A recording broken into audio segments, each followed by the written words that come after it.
मैं अक्सर कहता हूँ कि बच्चों को खुश रखने की कोशिशें ना करें, अपने आप को खुश रखें।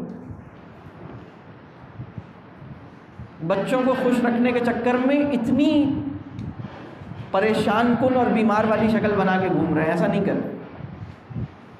मैंने बच्चों से एक दिन बैठ के बातें कर, किसी जगह पे बहुत से बच्चे थे और मैं किसी जगह बच्चों से बातचीत हो रही थी, तो मैंने बच्चों से पूछा कि किस किस ने अपने वालिदैन को मुस्कुराते हुए देखा है।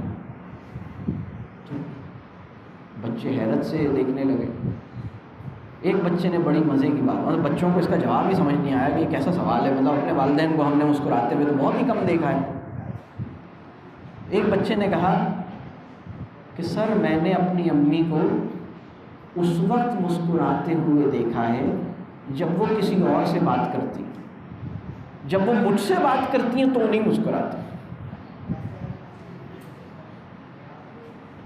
तो फिर बाकी बच्चों ने कहा कि सर मेरे अब्बू भी ऐसे ही करते हैं, घर से बाहर के लोगों को मुस्कुरा के मिलते हैं, घर वालों के साथ मुस्कुरा के नहीं मिलते। दोस्तों के साथ होते हैं तो हम उन्हें उनकी हंसी सुन लेते हैं, घर वालों के साथ कभी हमने उनको हंसते हुए नहीं देखा।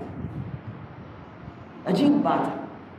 तो सबसे पहली जो जिम्मेदारी है वो ये है कि हम खुश नज़र आएं। अगर आप खुश नज़र नहीं आते तो आप अपने बच्चे को उस दर्जे का एतमाद नहीं दे सकेंगे।